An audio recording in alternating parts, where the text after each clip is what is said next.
kehidupan jemaat Tuhan di tempat ini. Kita yang datang pagi hari ini dengan sukacita akan pulang dengan lebih lagi sukacita bertambah-tambah, semakin melimpah. Yang datang membawa banyak beban, banyak masalah. Ini waktunya, ini saatnya. Katakan ini waktunya, ini saatnya. Firman Tuhan bekerja dalam hidupku. Yang percaya katakan amin. Ketika firman bekerja, firman mendatangkan sesuatu yang membawa kebebasan, melepaskan kita dari belenggu. Sebab di dalam firman ada kuasa. Katakan di dalam firman ada kuasa. Ketika kau meyakini bahwa firman yang engkau terima, bahwa firman yang saudara dengar itu firman yang berasal dari perkataan Allah, firman yang membawa kuasa, maka kuasa firman itu yang sanggup membebaskan setiap jemaat. Halo, amin. Ya, saya percaya ada banyak masalah yang Bapak Ibu Saudara alami. Ya, pasti ada. Nggak mungkin tidak. Ya, pasti ada berbagai macam hal, beban, masalah, mungkin trauma, konflik batin, emosi negatif itu pasti ada selama kita masih hidup. Tetapi pastikan pagi hari ini firman terus mulai membenahi, mengoreksi sikap hati. Terutama ketika firman disampaikan, pastikan saudara menerima dengan respon yang akurat. Amin. Supaya firman itu boleh membawa dampak atas kehidupan jemaat Tuhan di tempat ini. Saya merindukan jemaat Tuhan terus memiliki respon yang akurat. Itu bisa terlihat dari bagaimana mereka menyambut firman, berani berkata ya, berani berkata amin. Artinya mereka meyakini di dalam firman itu ada kuasa. Itulah respon. Sekali lagi bukan soal benar atau salah. Ya, Daud pun melakukan hal yang salah. Daud pun melakukan dosa. Tetapi bukan soal benar atau salah yang menyelamatkan kita. Nah, kalau dihitung-hitung Daud harusnya sudah mati, ya. Karena dia sudah berdosa, dia sudah bersalah dan kesalahannya itu tidak bisa diampuni menurut Alkitab. Tetapi karena responnya itu akurat, itulah yang menyelamatkan Daud. Artinya bukan soal benar atau salah. Jemaat Tuhan di tempat ini mungkin belum semuanya mengikuti apa yang Tuhan mau. Belum semuanya masuk di dalam kegerakan membangun manusia roh. Masih ada yang jatuh bangun, ya, masih ada yang penuh dengan kelemahan, masih ada yang belum bisa lepas dari konflik batin. Enggak masalah selama kita punya respon yang akurat. Halo, amin. Selama kita punya respon yang akurat, firman akan membenahi kehidupan jemaat Tuhan di tempat ini. Ya, ketika firman disampaikan, tidak hanya sekedar ketika sesi ibadah. Kemarin kita sudah belajar, firman bisa disampaikan secara personal atas kehidupan jemaat Tuhan di tempat ini. Tidak harus menunggu, nanti firman disampaikan pada saat ibadah. Belum tentu. Ya, Tuhan bisa memakai berbagai macam hal. Bahkan Tuhan bisa membentuk kehidupan seseorang lewat firman atau lewat perbuatan. Atau kejadian yang Tuhan izinkan atas kehidupan jemaat Tuhan, atas kehidupan anak Tuhan, membentuk kehidupannya. Kalau lewat firman, lewat perkataan sudah tidak mempan, ya Tuhan akan memakai berbagai macam kejadian, situasi, kondisi yang Tuhan izinkan terjadi atas orang itu. Halo, amin. Kenapa? Lewat firman sudah nggak bisa dibentuk. Ya, seringkali manusia kalau hanya sekedar perkataan nggak percaya. Ya, nggak merespon, tetapi ketika sudah ada di dalam situasi kondisi, ya sakit penyakit, kelemahan atau mungkin masalah yang berat, pergumulan, baru ingat sama Tuhan, baru ingat sama firman. Ya, lihat yang terjadi atas kehidupan Daud. Daud tidak hanya sekedar terima perkataan, ya, teguran, tetapi Tuhan izinkan situasi kondisi terjadi atas kehidupan Daud. Coba kita baca, ya, kita buka Alkitab kita. Masih di dalam kitab 2 Samuel 12.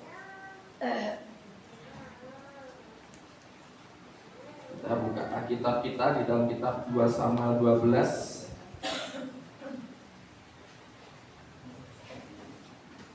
Kemarin kita sudah baca ayat yang ke-13, bagaimana Nabi Nathan dengan terang-terangan, ya, dia sudah tidak lagi memandang itu raja. Ya, karena sebagai hamba Tuhan nggak boleh memandang manusia. Wah, ini si A ini perempuannya banyak nih. Wah, dia sering berkorban buat gereja nih. Wah, nggak berani tegur, harus berani. Ya, kalau memang salah, firman harus dinyatakan. Karena sekali lagi firman tidak datang dengan sendirinya. Ketika seseorang menerima teguran, pasti ada sebab akibatnya. Ya, pasti ada sebabnya. Awal mulanya pasti ada. Nggak mungkin tiba-tiba Tuhan menyuruh seseorang untuk menegur si A, menegur si B tanpa dia melakukan kesalahan. Itu nggak mungkin. Ketika firman datang atas kehidupan seseorang, itu pasti kan ada sebabnya. Itu sebabnya Nathan tidak tidak sungkan, ya walaupun dia melihat itu raja, dia tidak sungkan, dia berkata, ya kamu orangnya, engkaulah orangnya yang dimaksud itu. Dan lihat bagaimana respon Daud yang luar biasa. Coba kita baca di dalam ayat yang ke-14 dan ayat yang ke-15. Ayat yang ke-14, ayat yang ke-15 di dalam kitab 2 Samuel 12. Sudah ketemu jemaat Tuhan? Amin. Mari kita baca bersama-sama dengan suara yang keras ayat ini. Ayat yang 14 dan ayat yang 14 dan ayat yang ke-15. Demikian firman Tuhan 2, 3. Walaupun demikian, karena engkau dengan perbuatan ini telah sangat menista Tuhan, pastilah anak yang lahir bagimu itu akan mati. Kemudian pergilah Natan ke rumahnya, dan Tuhan menulahi anak yang dilahirkan bekas istri Uria bagi Daud sehingga sakit. Lihat ini, Daud sudah mengaku, Tuhan aku sudah berdosa Tuhan. Ya, hanya dengan teguran saja Daud sudah sadar. Ya, hanya nggak perlu dengan pukulan lah, istilahnya hanya dengan perkataan. Lewat perantaraan Nabi Natan, Daud sudah sadar. Daud sudah mengakui, oh memang betul aku berdosa. Ya, aku mengakui dosaku.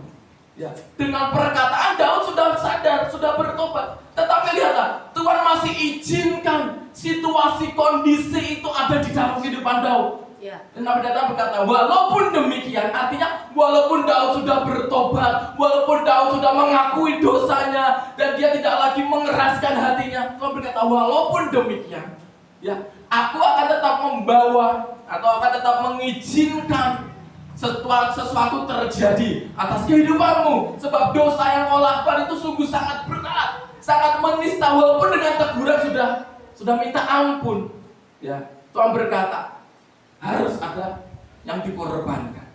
Dalam hal ini, anak dari Daud yang lahir dari Betsheba itu harus mati. Pastilah mati, gak ada tawar-menawar. Lihat itu.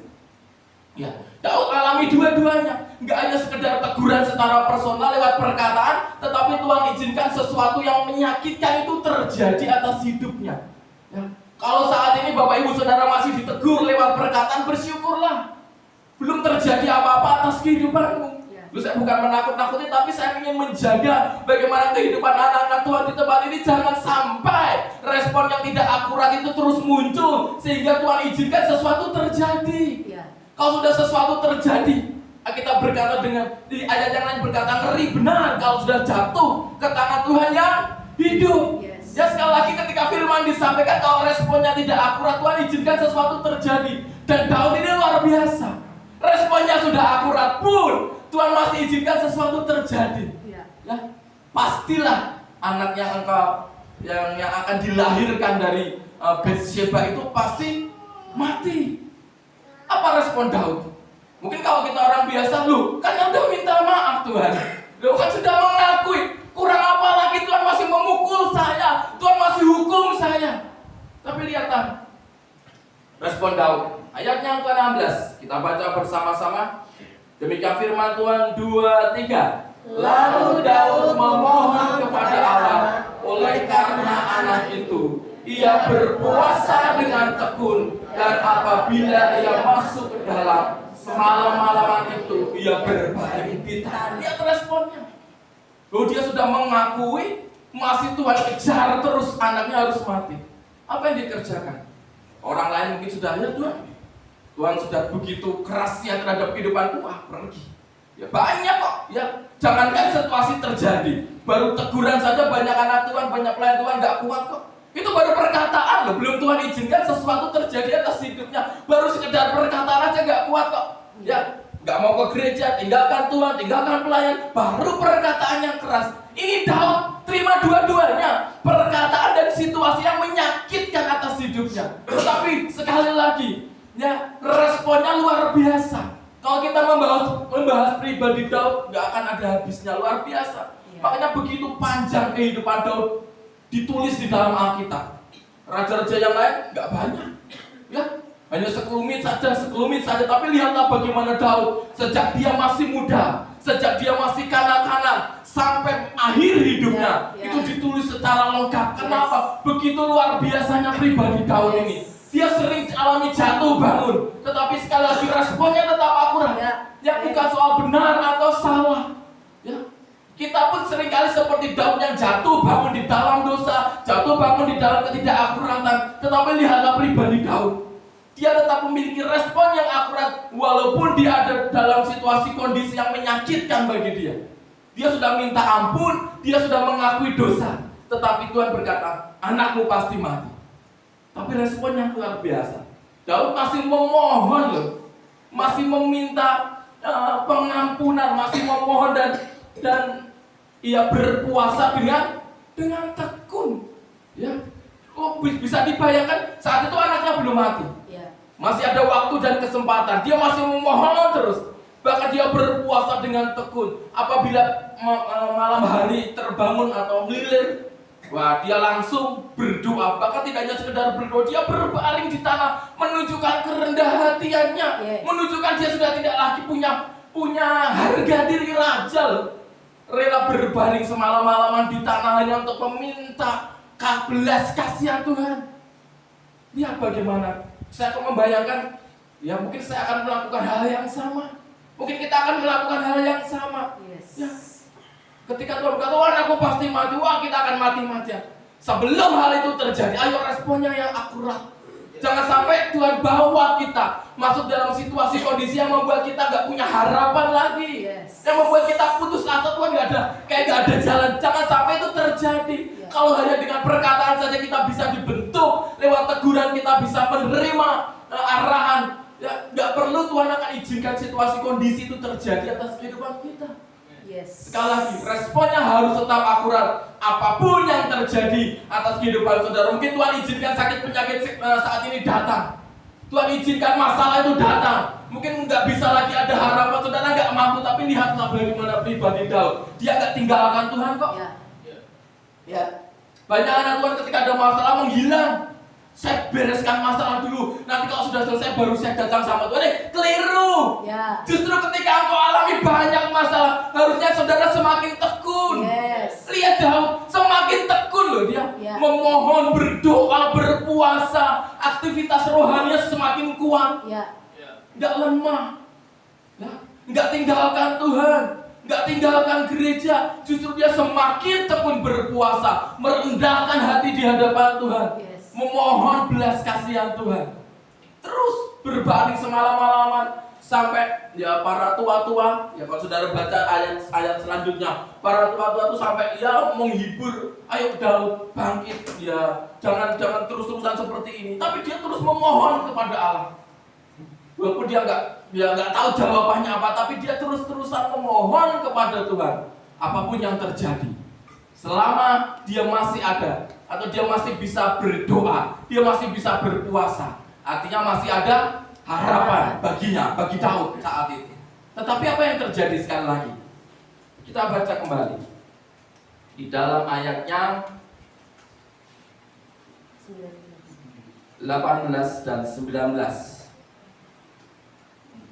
Kita baca bersama-sama Bapak Ibu Saudara.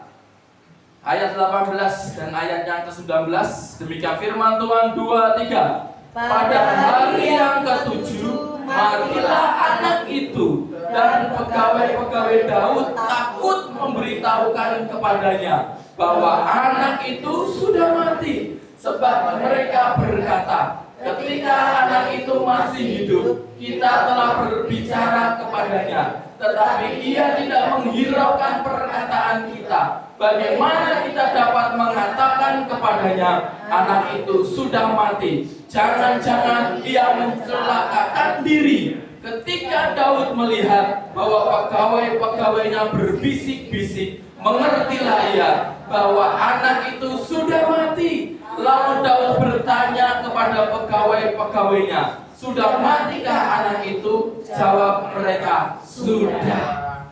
7 hari Daud melakukan hal yang luar biasa. 7 hari dia berjuang, meminta belas kasihan Tuhan, memohon, berdoa, berpuasa, merendahkan diri. Tapi apa yang terjadi? Anak itu tetap mati. Anak itu tetap mati. Ya dari hal ini saya bisa ambil bahan khotbah yang lain, tapi nggak saya khotbahkan sekarang. Ya, yang sekarang saya khotbahkan bagaimana respon Daud, tetapi dari kisah Daud ini, sekelumit kisah ini ada hal yang luar biasa yang bisa saya ambil. Tetapi kita mau melihat bagaimana ya Daud berjuang selama 7 hari supaya anak itu nggak mati. Tetapi kalau sudah firman berkata, firman sudah berbicara, nggak ada satupun yang gagal. Yes. Ya, firman berkata pastilah anak itu mati. Dan anak itu mati. Sampai pegawai-pegawainya pun takut kok ngomong sama Daud. Ya, karena dia berkata, Bapak Ibu Saudara lihat ayat yang ke-18. Waktu hidup aja kita ngomong dia nggak menghiraukan kok. Apalagi tahu anaknya udah mati. Jangan-jangan Daud mencelakakan diri. Jangan-jangan Daud bunuh diri. Ya. Maksudnya kan itu. Pegawai-pegawainya nggak berani ngomong. Karena takut nanti Daud melakukan sesuatu yang buruk, sesuatu yang mendatangkan kematian atau mencelakakan dirinya sendiri. Atau mungkin dia terjun dari lantai 2 atau lantai 2 mah nggak mati ya. Terjun dari lantai 10 atau dia mau bunuh diri, dia hujamkan pedangnya. Itu yang ada di pikiran pegawai-pegawai Daud. Ya. Dan ya itu pikiran yang manusiawi. Melihat bagaimana perjuangan Daud selama 7 hari, dia betul-betul merendahkan diri supaya anak itu tidak mati. Walaupun pada akhirnya anak itu tetap mati. Ya. Luar biasa. Ya. Lihat bagaimana sekali lagi respon Daud. Berkali-kali teguran itu datang. Yang pertama lewat perkataan, yang kedua lewat situasi kondisi yang mengharuskan Daud terus berjuang, ya supaya anak ini tidak mati. Dan sekali lagi dia dihadapkan pada kematian anaknya. Apa yang terjadi? Apa yang Daud lakukan? Apakah sesuai dengan apa yang dipikirkan oleh pegawai-pegawainya? Wah, dia pasti nanti Daud pasti mencelakakan diri. Daud pasti bunuh diri ini. Tahu anaknya ini mati. Baca ayat yang ke-20. Baca ayat yang ke-20. Kita baca bersama-sama demikian firman Tuhan 2-3. Lalu Daud bangun dari lantai. Ia mandi dan berurap dan bertukar pakaian. Ia masuk ke dalam rumah Tuhan dan sujud menyembah. Sesudah itu pulanglah ia ke rumahnya dan atas permintaannya dihidangkan kepadanya roti. Lalu ia makan. Lihat itu. Ini responnya nggak biasa. Ya. Responnya nggak biasa. Itu kalau orang biasa mungkin dia sudah pingsan atau mungkin dia sudah histeris. Ya. Oh, ya nggak ini juga, nggak apa. Kita akan maklum juga ketika Daud wah histeris, dia teriak, dia marah sama Tuhan. Loh Tuhan, aku udah minta ampun Tuhan. Aku sudah berjuang 7 hari, aku berpuasa, aku menyembah. Masa nggak ada pengampunan? Mungkin respon kita wah luar biasa. Mungkin kita nggak akan bisa melakukan hal yang seperti dilakukan oleh Daud. Ya, kita mungkin akan histeris. Ya. Baik saudara kalau lihat ya. Bagi orang Batak ya, orang Batak itu kalau pemakaman histerisnya duluan, itu harus histeris dulu itu. Entah dia dalam hatinya wah ya apa yang ada di dalam hatinya, yang penting histeris dulu ya. Ya itu inang-inang ya. Orang Batak itu kalau ada pemakaman itu yang penting teriaknya dulu, wah inang, amang gitu tuh harus itu. Ya, walaupun dalam hatinya amang inang, warisan dibagi gitu mungkin ya. Mungkin selama hidupnya dia punya konflik sama orang tuanya. Wah, ya mungkin aja kan dia nggak menutup. Tapi yang penting histeris dulu. Wah, apa itu orang Batak tuh kan gitu kalau udah masuk di dalam rumah duka tuh udah wajar seperti teriak-teriak, ya seperti guling-gulingan mungkin. Ya. Tapi apa yang dikerjakan Daud? Luar biasa. Dia nggak ngomong apa-apa lagi ketika dia bertanya, sudah matikah anak itu? Sudah. Apa yang dia kerjakan? Dia bangun dari lantai karena mungkin dia semalam-malaman dia berbaring, dia berdoa. Dia bangun dari lantainya, dia mandi, dia berurap. Berurap itu artinya bukan makan urap, bukan makan gudangan. Berurap itu kalau saudara baca di dalam versi yang lain, mungkin ada yang bawa Alkitab, bawa tab, bawa HP. Marlin. Coba dibacakan kalau nggak salah di dalam versi firman Allah yang hidup. Ya, kalau nggak salah di versi firman Allah yang hidup, di situ ada makna yang berbeda. Bisa minta tolong dibukakan atau dibacakan ayat yang ke-20 saja.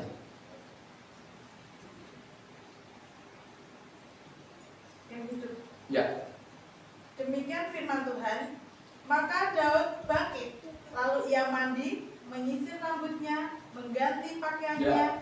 dan pergi ke kemah suci untuk sujud menyembah Tuhan. Kemudian ia kembali ke istana dan makan. Luar biasa loh. Yes. Dia dandan loh, malah loh. Dia nggak kayak orang-orang dunia, mau tanya sama terus semua rambutnya ada, wah, kuli-kuli motor yang histeris sampai mungkin tetangganya saudara sampai megangin. Jangan dipegangin, jangan dipegangin. Mana nggak ada yang megangin. Ya, jangan dipegang, jangan. Oh nggak ada yang megangin ternyata. Nggak kayak gitu loh respon Daud. Luar biasa loh saya baca. Di dalam versi yang lain ada kata-katanya, dia pakai minyak wangi, dia mandi, dia mengganti pakaiannya, dia menyisir rambutnya, dia pakai minyak wangi, dia dandan. Dan kemana dia pergi? Kemana dia pergi? Ke rumah Yes. Tuhan. Haleluya. Ketika saya baca saya menangis. Mungkin saya nggak bisa lakukan apa yang dilakukan oleh Daud. Ya, yang dia ingat cuma rumah Allah yang pertama. Ini anaknya sedang mati loh di istananya. Tapi apa yang dia kerjakan? Dia mandi. Dia dengan tenang. Dia nggak seperti orang dunia yang kalap, panik dan sebagainya, histeris, guling-gulingan, atau mungkin dia malah mencelakakan diri. Enggak. Dia mandi. Dia ganti baju yang baik. Dia menyisir rambutnya karena mungkin selama 7 hari mungkin dia nggak sempat dia menyisir rambut, atau dia hanya berdoa aja. Dia menyisir rambutnya, dia pakai minyak wangi, dan dia pergi ke rumah Allah, sujud menyembah Allah loh. Padahal siapa yang mengerjakan itu? Siapa yang membuat anak itu mati? Tuhan. Ya. Tuhan menulahi di dalam ayat sebelumnya. Nathan pergi ke rumah Daud dan Tuhan menulahi anak itu sehingga anak itu sakit. Yang bikin anak ini sakit, yang bikin anak ini mati itu Tuhan. Sudah wajar kalau Daud sakit hati, Daud marah sama Tuhan, wajar. Tetapi responnya luar biasa. Dia mandi, ya, dia membersihkan diri dengan tenang, ya. Dia ganti baju, bertukar pakaian dengan pakaian yang baik, dia menyisir rambutnya, ya, dia meminyaki tubuhnya, dan dia datang ke rumah Allah. Dia menyembah Allah. Ini respon yang luar biasa. Gak semua orang mungkin bisa kerjakan ini. Setelah dia melalui berbagai macam hal, perkataan yang keras, ya, situasi kondisi yang darurat, anaknya harus sakit, menuju kepada kematian, sampai anaknya itu mati. Ini prosesnya nggak biasa yang dialami Daud, bertubi-tubi pukulan itu datang dalam hidupnya. Tetapi sekali lagi responnya tetap akurat. Itulah yang membedakan Daud dengan raja-raja yang lain. Membedakan Daud dengan pribadi yang lain, sampai Tuhan sendiri berkenan atas kehidupan Daud. Dan Tuhan berkata, aku akan lahir di kota Daud. Luar biasa loh. Itu karena inilah bagaimana sikap dan respon hati Daud yang luar biasa. Ya, nggak semua orang bisa. Ya, baru perkataan aja mungkin kita udah sakit hati kok. Ya, baru perkataan dari seorang hamba Tuhan, baru dengar firman yang keras sedikit saja mungkin kita udah sakit hati, udah nggak mau ibadah, udah nggak mau datang ke gereja, sudah tinggalkan pelayanan, tinggalkan Tuhan. Itu baru perkataan loh. Daud sudah melewati fase-fase yang luar biasa di dalam hidupnya, sampai ada yang hilang dalam hidupnya. Dan yang hilang tuh nggak main-main, anaknya. Iya. Ya. Saudara mungkin belum kehilangan apa-apa, hanya perkataan yang keras. Itu saja kita sudah marah kok. Itu saja kita sudah sakit hati, sudah mengadakan permusuhan, atau mungkin respon kita, sikap kita sudah berbeda. Masih datang ibadah masih, tapi respon hati kita, sikap kita kepada gereja, kepada hamba Tuhan, kepada Tuhan sudah beda kok. Ini Daud luar biasa, responnya nggak berubah. Ya, dia tetap ingat Tuhan. Yang pertama dia kerjakan, dia membersihkan diri karena dia tahu dia mau menghadap kepada Tuhan. Dia membersihkan diri, dia memakai pakaian yang terbaik. Dia memantaskan dirinya, dia datang sujud menyembah. Luar biasa. Luar biasa. Dan sikap hati yang akurat inilah yang terus dipelihara Daud sampai akhir hidupnya. Itu yang membuat Tuhan berkenan atas kehidupan Daud secara pribadi. Tidak ada raja yang seluar biasa Daud, sudah melalui berbagai macam fase yang berat dalam hidupnya, tetapi sekali lagi nggak ada yang berubah dari dalam diri Daud, nggak ada yang berubah. Berkali-kali Tuhan menghukum Daud, berkali-kali Tuhan memojokkan atau Tuhan menaruh Daud dalam situasi kondisi yang nggak enak, tetapi responnya itu yang luar biasa. Ya, itu karena Daud sudah terlebih dahulu dipenuhi dengan rohnya. Yes. Sudah terlebih dahulu sebelum dia melalui masa-masa seperti ini, dia sudah dipenuhi oleh Roh Kudus. Yes. Makanya kriteria yang kedua, ketika seseorang dipenuhi oleh Roh Kudus, responnya itu pasti akurat. Ya. Responnya akurat terhadap data dan fakta. Ini kan data dan fakta yang harus dialami oleh Daud. Tetapi dia tetap akurat karena dia sudah dipenuhi oleh rohnya. 1 Samuel 16 ayat yang ke-13. 1 Samuel 16. 1 Samuel 16 ayat yang ke-13. Sambil nanti minta tolong juga dibacakan dalam versi firman Allah yang hidup. 1 Samuel 16 ayat yang ke-13. Sudah ketemu? Amin. Gimana Tuhan? Amin. Masih ada yang mencari? Mari saya tunggu, kita akan baca bersama-sama. 1 Samuel 16 ayat yang ke-13. Sudah ketemu, amin? Amin. 1 Samuel 16 ayat yang ke-13 kita baca bersama-sama, demikian firman Tuhan. 2, 3. Samuel mengambil tabung tanduk yang berisi minyak itu dan mengurapi Daud di tengah saudaranya. Sejak hari itu dan seterusnya berkuasalah Roh Tuhan atas Daud. Lalu berangkatlah Samuel menuju Rama. Katakan amin. Sejak hari itu, sejak saat itu, Roh Kudus berkuasa. Minyak yang baru sudah dicurahkan atas kehidupan Daud. Tanpa disadari, secara otomatis kehidupan Daud sudah dikuasai. Kehidupan Daud sudah dipimpin oleh Roh Kudus. Walaupun orang yang sudah dipimpin oleh Roh Kudus tidak selamanya jalannya lurus. Daud pun masih sering jatuh bangun. Tetapi karena dia sudah dipenuhi oleh Roh Kudus, respon terhadap apa yang terjadi atas hidupnya, atas ketidakakuratannya itu tetap benar. Coba dibacakan dalam versi firman Allah yang hidup. Demikian firman Tuhan. Ya. Samuel mengambil tabung tanduk berisi minyak zaitun yang telah dibawanya dan mengurapi kepala Daud di depan saudara-saudaranya. Sejak hari itu, Roh Tuhan ada pada Daud dengan penuh kuasa. Kemudian Samuel kembali ke Rama. Amin. Sejak saat itu Roh Kudus, Roh Tuhan ada berdiam di dalam diri Daud dengan penuh kuasa. Ketika Roh Kudus berdiam atas kehidupan seseorang, dia punya kuasa, dia punya kendali atas orang itu. Dia tidak akan membiarkan orang itu ya punya respon yang berbeda, walaupun seringkali tetap ada jatuh bangunnya. Ada jatuh bangunnya, tetapi responnya itu tetap akurat. Walaupun secara manusiawi, secara logika manusiawi nggak mungkin orang biasa akan bisa melakukan hal ini. Ya mungkin saudara akan tinggalkan Tuhan kok, sakit hati, kecewa sama Tuhan. Tuhan, aku sudah berdoa, aku sudah tekun, kok masih terjadi seperti ini Tuhan. Mungkin orang biasa akan tinggalkan Tuhan. Tetapi Daud tidak pernah meninggalkan Tuhan.